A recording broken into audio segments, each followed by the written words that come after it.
Hello everyone, welcome back to Srishti Smart Brains. So today we will cover unit number 2 of corporate governance, which comes under BCom program of semester 6. Okay, so first before starting, let's have a look at the syllabus. So as we can see, there are total 5 units in our syllabus. In this particular video, we'll be covering unit number 2 and unit number 1 हमने already cover कर लिया है. Link is there in the description box. Okay, so our unit number 2 is recent issues and challenges in the modern corporate era. Okay, so बाकी के जो units हैं 3, 4, 5 will cover in upcoming videos. Okay, so let's have a brief introduction first to this unit. So basically आपने अक्सर news में सुना होगा कि कोई बहुत बड़ी और सक्सेसफुल कंपनी रातों रात बैंकरप्ट हो गई या किसी फेमस सीईओ को हज़ारों करोड़ के स्कैम के चक्कर में अरेस्ट कर लिया गया. ऐसा क्यों होता है? जब एक बड़ी कंपनी में आम जनता मतलब कि जो पब्लिक होती है और इन्वेस्टर्स का हज़ारों करोड़ रुपए लगा होता है, तो ये कैसे इंश्योर किया जाए कि एसी केबिन्स में बैठे हुए टॉप मैनेजर्स उस पैसे को अपने पर्सनल फ़ायदे के लिए यूज़ ना करें. पावर, पैसा और ट्रस्ट को एक एथिक्स के जरिए बाउंड्री में बांध कर रखना ही कॉर्पोरेट गवर्नेंस का मेन मकसद है. आज के इस लेक्चर में हम इन्हीं रियल वर्ल्ड चैलेंजेस और गवर्नेंस के नए इश्यूज़ को बहुत ही इजी एग्जांपल्स के साथ समझने वाले हैं. So let's start with our first topic, board structure and directors. सबसे पहले हम बात करते हैं कंपनी की सबसे पावरफुल बॉडी के बारे में, द बोर्ड ऑफ डायरेक्टर्स. सोचिए आप और आपके कुछ दोस्तों ने मिलकर एक छोटा सा स्टार्टअप शुरू किया. उस स्टार्टअप के ओनर्स भी आप हैं और उसको चलाना मतलब मैनेज करने वाले भी आप ही हैं. तो वहाँ कोई फ्रॉड या चीटिंग का चांस बहुत कम है, क्योंकि आप अपने ही पैसे के साथ फ्रॉड क्यों करेंगे. पर जब एक कंपनी बड़ी होती है जैसे TCS या HDFC, तो उसके ओनर्स मतलब कि शेयर होल्डर्स लाखों में होते हैं. अब लाखों लोग रोज़ ऑफिस आकर कंपनी तो नहीं चला सकते, इसीलिए वो वोटिंग करते हैं और अपने रिप्रेजेंटेटिव्स को चुनते हैं. इन चुने हुए लोगों के ग्रुप को ही बोर्ड ऑफ डायरेक्टर्स कहा जाता है. एक स्ट्रॉन्ग गवर्नेंस के लिए बोर्ड स्ट्रक्चर का बैलेंस होना बहुत ज़रूरी है. इसे हम बहुत ही इजी एग्जाम्पल के साथ समझते हैं. So first is executive directors. ये वो लोग हैं जो रोज़ ऑफिस आते हैं और डे टू डे काम संभालते हैं, जैसे कंपनी का CEO, चीफ एग्जीक्यूटिव ऑफिसर या CFO इंक्लूडेड होता है. सेकंड है नॉन एग्जीक्यूटिव डायरेक्टर्स. ये लोग डेली ऑफिस नहीं आते पर बोर्ड मीटिंग्स में आकर इम्पॉर्टेंट पॉलिसी डिसीजंस लेते हैं. Third is independent directors. Corporate governance का सबसे बड़ा चैलेंज और रिक्वायरमेंट यही लोग हैं. ये वो एक्सपर्ट्स होते हैं जिनका कंपनी या उसके प्रमोटर्स से कोई पर्सनल या फिनेंशियल रिश्ता नहीं होता. इनका काम होता है एक न्यूट्रल अंपायर की तरह आकर ये देखना कि एग्जीक्यूटिव डायरेक्टर्स कुछ फ्रॉड तो नहीं कर रहे. अगर एक बोर्ड में सिर्फ एग्जीक्यूटिव डायरेक्टर्स ही होंगे तो वो मिलकर फ्रॉड कर सकते हैं. इसीलिए प्रॉपर रेशियो में इंडिपेंडेंट डायरेक्टर्स का होना एक स्ट्रॉन्ग बोर्ड स्ट्रक्चर की पहचान है. Now let's see role of board. अब सवाल ये उठता है कि इस बोर्ड ऑफ डायरेक्टर्स का आखिर में फंक्शन या रोल क्या है. बोर्ड ऑफ डायरेक्टर्स एक तरह से क्रिकेट टीम के कोच और सिलेक्टर्स का रोल प्ले करते हैं. वो खुद ग्राउंड पर जाकर बैटिंग नहीं करते, ये काम डेली मैनेजर्स का है, पर वो ओवरऑल स्ट्रैटेजी सेट करते हैं. इनके सबसे इम्पॉर्टेंट रोल्स ये होते हैं. फर्स्ट इज़ विजन और स्ट्रैटेजी प्लानिंग. कंपनी आने वाले 5 या 10 साल में कहाँ जाएगी, मार्केट में क्या नए प्रोडक्ट्स आएंगे, ये लॉन्ग टर्म रास्ता बोर्ड तय करता है. Second is top management supervision. Company का CEO कौन होगा, उसकी परफॉर्मेंस कैसी है, और अगर वो अच्छा परफॉर्म नहीं कर रहा तो उसको रिप्लेस करना ये बोर्ड का फ़र्ज़ है. Third is share holders trust. Board का सबसे बड़ा फ़र्ज़ ये है कि वो ध्यान रखे कि शेयर होल्डर्स का एक भी पैसा वेस्ट ना हो. उन्हें ट्रस्टीज़ की तरह काम करना होता है. Fourth is risk management. Market में आने वाले नए खतरे जैसे नई टेक्नोलॉजी और बदलती हुई गवर्नमेंट पॉलिसीज़ से कंपनी को कैसे बचाना है, इसका प्लान बोर्ड बनाता है। जब बोर्ड अपने रोल ठीक से नहीं निभाता, तभी सत्यम कंप्यूटर्स या किंगफिशर एयरलाइंस जैसे कॉरपोरेट डिजास्टर्स होते हैं। Now let's see board committees and their functions. एक बोर्ड में नॉर्मली 10 से 15 डायरेक्टर्स होते हैं। अब कंपनी में हज़ारों टेक्निकल और लीगल बातें होती हैं, accounting, audits, HR issues, employ salaries. क्या ये 15 लोग एक साथ बैठकर हर एक छोटी बड़ी रिपोर्ट पढ़ सकते हैं? नहीं, ये फिज़िकली पॉसिबल ही नहीं है। इसीलिए बोर्ड अपने ही मेंबर्स में से छोटी छोटी स्पेशलाइज्ड टीम्स बनाता है। इन टीम्स को बोर्ड कमिटीज़ कहते हैं। ओके, सो कॉर्पोरेट वर्ल्ड में मेनली इम्पॉर्टेंट कमिटीज़ होती हैं। First is audit committee. ये कंपनी की सबसे क्रिटिकल कमिटी है। इसका काम सिर्फ़ और सिर्फ कंपनी के फिनेंशियल अकाउंट्स, बैलेंस शीट्स और खर्चों को चेक करना है। ये कंफर्म करते हैं कि बैलेंस शीट में दिखाया गया प्रॉफिट असली है या नकली। इसमें मोस्टली इंडिपेंडेंट डायरेक्टर्स होते हैं जिसको सीए, चार्टर्ड अकाउंटेंसी या फिनेंस की डीप नॉलेज होती है। Okay, so second is NRC, nomination and remuneration committee. आसान भाषा में इसे सैलरी कमेटी समझ लीजिए। इनका काम है नए बोर्ड मेंबर्स को चुनना और टॉप एग्जीक्यूटिव्स जैसे सीईओ की सैलरी, रिम्यूनरेशन को सैलरी बोलते हैं, डिसाइड करना। ओके, ये सब इसका काम होता है, ये सब ये डिसाइड करते हैं। ये कमेटी इंश्योर करती है कि कंपनी का सीईओ खुद की मर्ज़ी से सैलरी बढ़ाकर शेयर होल्डर्स का पैसा ना लूट ले। Third is stake holders relationship committee. ये कमेटी छोटे शेयर होल्डर्स और इन्वेस्टर्स की कंप्लेंट्स को सॉल्व करती है, जैसे अगर किसी को डिविडेंड नहीं मिला या उनके शेयर्स ट्रांसफ़र नहीं हुए। इन कमिटीज़ के बिना एक ट्रांसपेरेंट गवर्नेंस सिस्टम ऑपरेट नहीं कर सकता। Okay, now let's C insider trading. अब हम आते हैं कॉर्पोरेट लॉ के सबसे इंटरेस्टिंग और कंट्रोवर्शियल टॉपिक पर, इनसाइडर ट्रेडिंग। आपने Hollywood movie the wolf of Wall Street या वेब सीरीज़ स्कैम 1992 देखी होगी। ये कॉन्सेप्ट वहीं से जुड़ा हुआ है। इस कॉन्सेप्ट को क्लियर करने के लिए एक सिंपल एग्जाम्पल लेते हैं।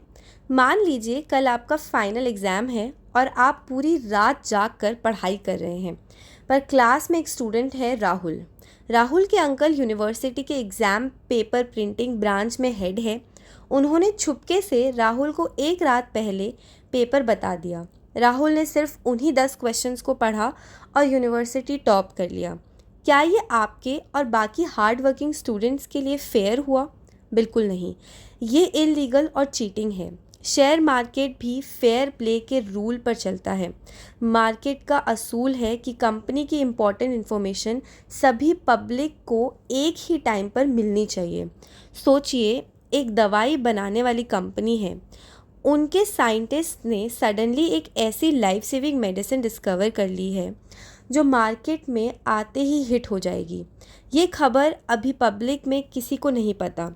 इसे लॉ के टर्म्स में अनपब्लिश्ड प्राइस सेंसिटिव इन्फॉर्मेशन या यूपीएसआई कहते हैं। अगर ये न्यूज़ टीवी पर आएगी तो कंपनी के शेयर का प्राइस आसमान छू लेगा। अब अगर कंपनी का सीईओ पब्लिक अनाउंसमेंट होने से एक दिन पहले ही अपने दोस्तों और रिश्तेदारों के अकाउंट से कंपनी के लाखों शेयर्स खरीद लेता है ताकि न्यूज़ आने के बाद जब शेयर्स महंगे होंगे तब बेच कर प्रॉफिट कमा सके, तो इसे इनसाइडर ट्रेडिंग कहते हैं। मतलब आपने इनसाइडर होने की पावर और सीक्रेट नॉलेज का गलत फ़ायदा उठाकर शेयर मार्केट से पैसे कमाए।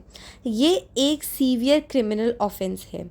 इंडिया में SEBI SEBI securities and exchange board of India ऐसी एक्टिविटीज़ पर करोड़ों रुपए का फ़ाइन लगाती है और इसमें जेल की सज़ा भी होती है। Okay, so now let's see our next topic which is whistle blowing. हमारा अगला टॉपिक है विसल ब्लोइंग। इस शब्द का लिटरल मीनिंग है सीटी बजाना। जब रोड पर कोई रूल तोड़ता है तो ट्रैफिक पुलिस सीटी बजाती है। जब फुटबॉल ग्राउंड में कोई प्लेयर फाउल करता है तो रेफरी विसल बजाता है सबका ध्यान खींचने के लिए। कॉरपोरेट गवर्नेंस में विसल ब्लोअर वो हिम्मत वाला इंसान एम्प्लॉय होता है जो अपनी ही कंपनी में चल रहे किसी इल्लीगल काम, फ्रॉड या करप्शन या सेफ्टी वायलेंस के खिलाफ आवाज़ उठाता है। वो इस फ्रॉड की रिपोर्ट कंपनी के टॉप लेवल ऑडिट कमेटी को या ज़रूरत पड़ने पर मीडिया और गवर्नमेंट अथॉरिटीज़ को देता है। इसको एक एग्जाम्पल से समझते हैं। आप एक रिप्यूटेड ऑटोमोबाइल कंपनी में इंजीनियर हैं। आपको पता चलता है कि प्रॉफिट बढ़ाने के लिए कंपनी कार के इंजन्स और ब्रेक्स में cheap low quality parts use कर रही है, जिससे हाईवेज़ पर एक्सीडेंट्स होने का खतरा है।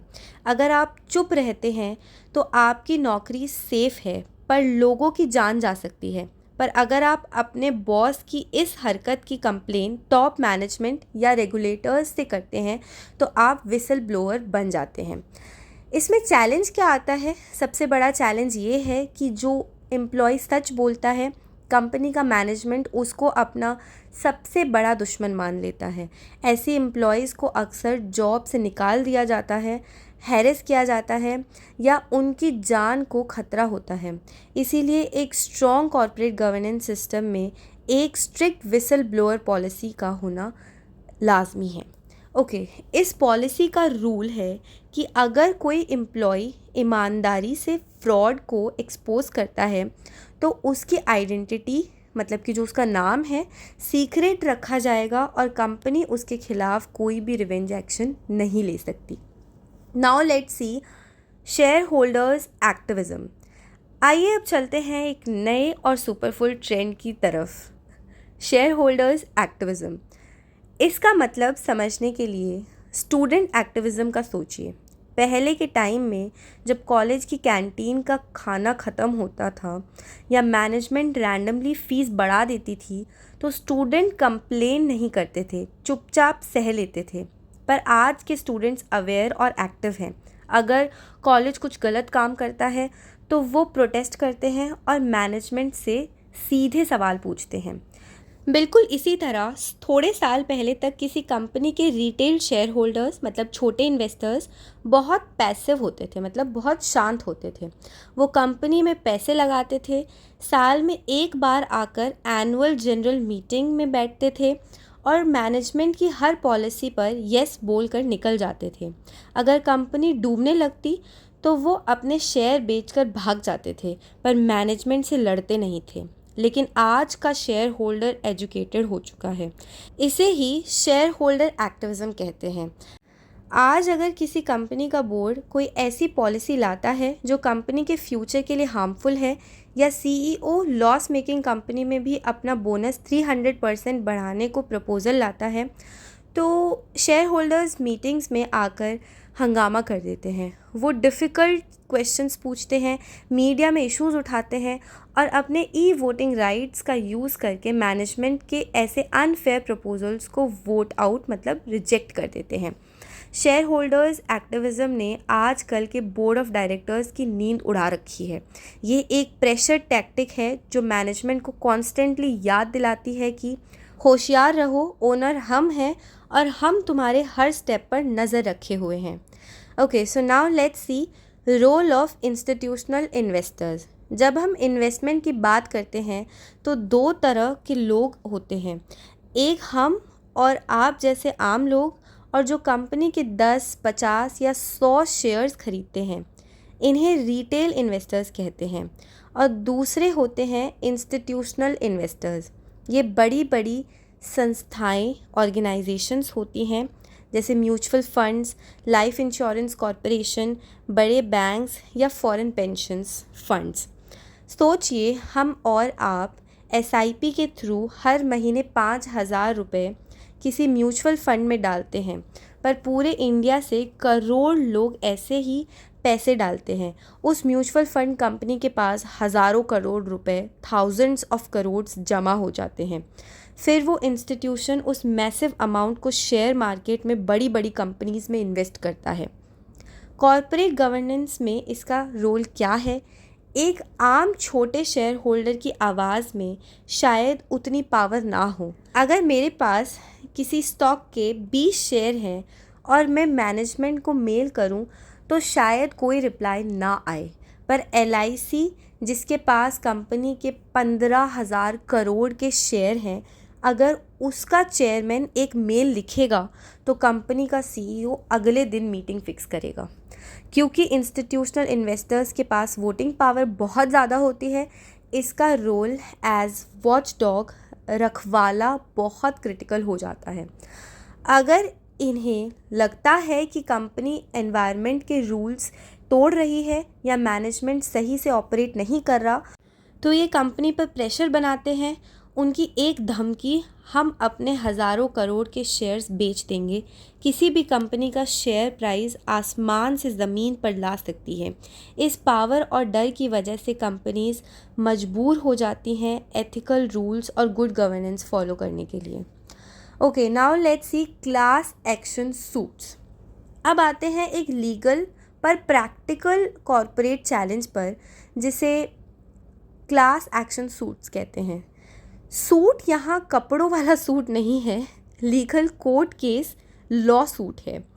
क्लास का मतलब यहाँ एक ग्रुप है। ओके, इसे इस एग्जाम्पल से समझते हैं। मान लीजिए एक फेमस मोबाइल कंपनी ने अपना नया फ्लैगशिप फ़ोन लॉन्च किया 1,00,000 रुपए का। इंडिया में 50,000 लोगों ने वो फ़ोन ख़रीदा, पर उस फ़ोन की बैटरी डिफेक्टिव थी और चार्ज करते वक्त वो ब्लास्ट होने लगा। अब एक कॉलेज स्टूडेंट राहुल, जिसका फ़ोन ब्लास्ट हुआ, वो कंज्यूमर कोर्ट जाना चाहता है कंपनी से अपने 1,00,000 रुपए वापस लेने।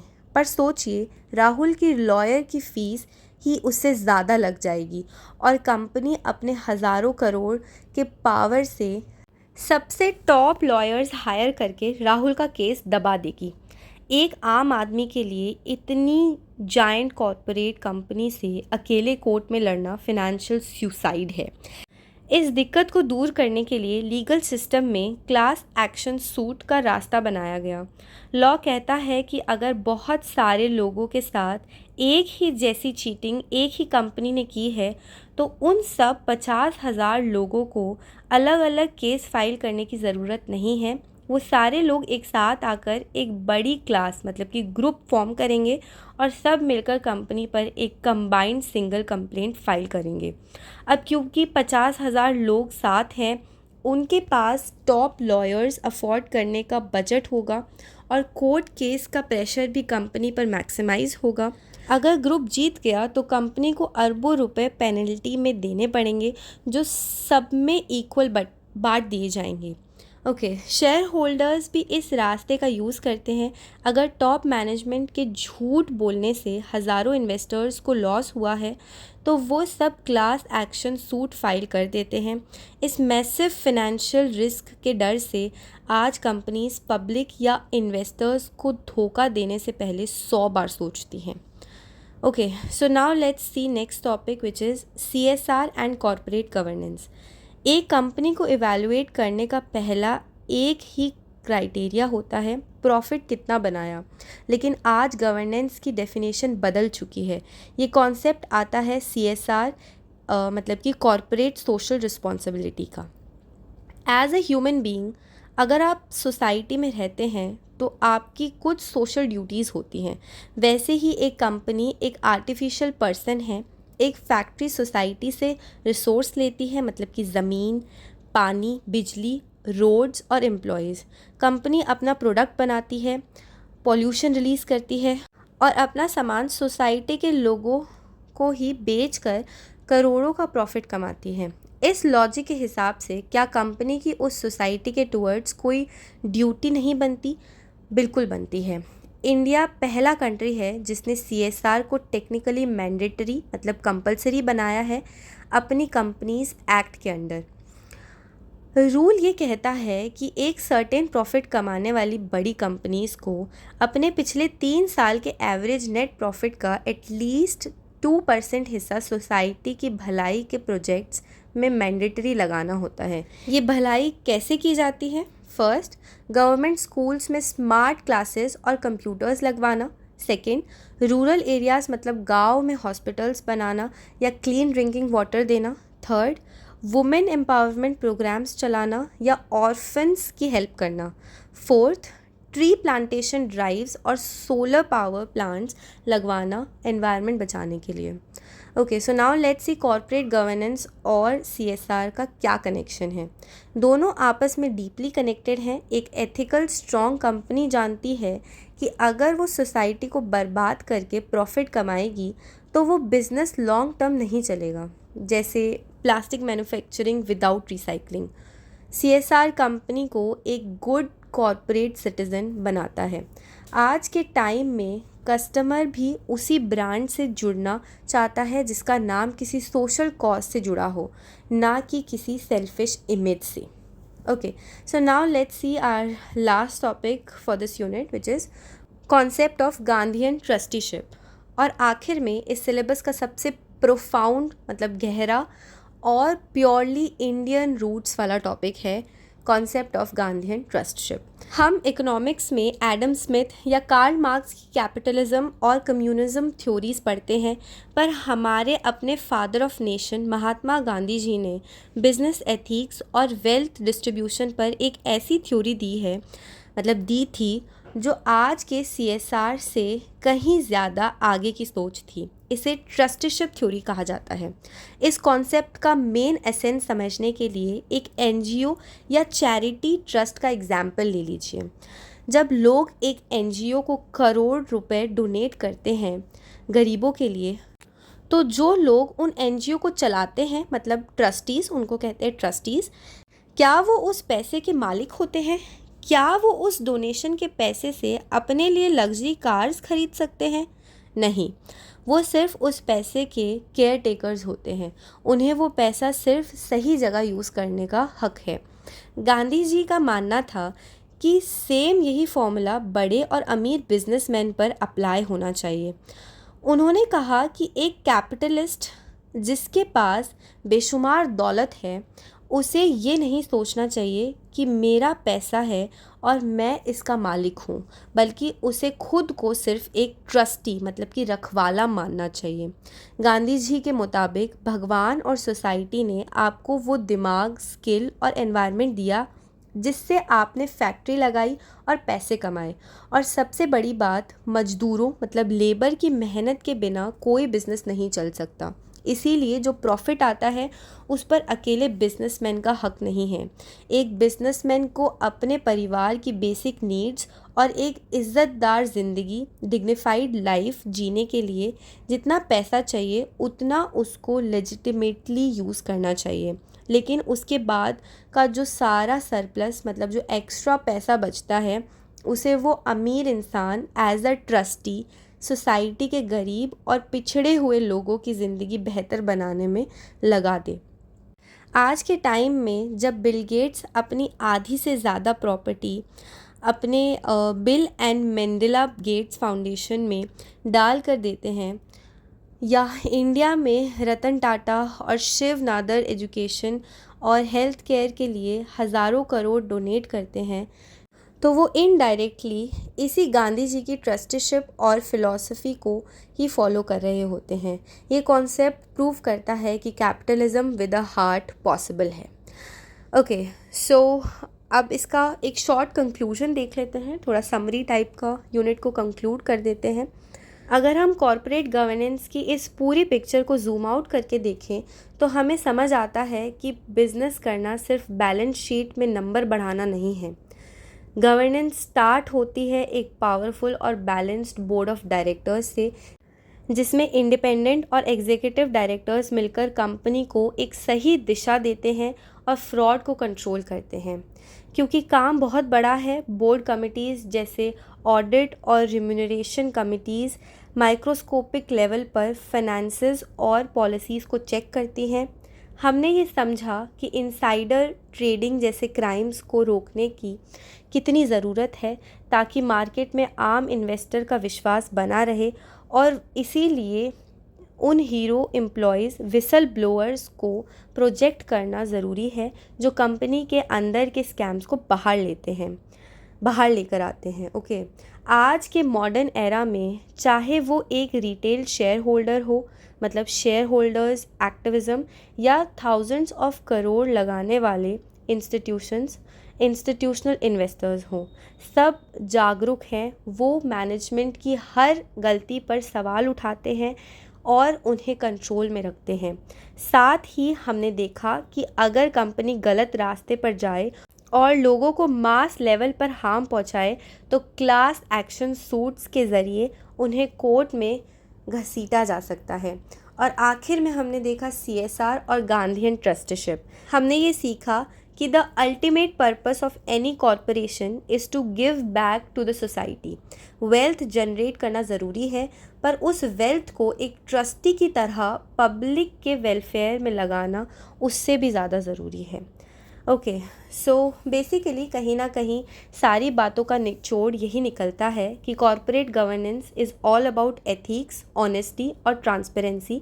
एक ऐसी कंपनी जो रूल्स फॉलो करती है, अपने एम्प्लॉयज़, सोसाइटी और एनवायरनमेंट की रिस्पेक्ट करती है, वही कंपनी मार्केट में ब्रांड वैल्यू और ट्रस्ट बनाती है। और हिस्ट्री गवाह है कि सिर्फ ट्रस्ट पर बनी हुई कंपनीज़ ही सैकड़ों साल तक सक्सेसफुल रहती हैं। ओके, सो आई होप आपको सारी की सारी चीज़ें अच्छे से क्लियर हो गई होंगी।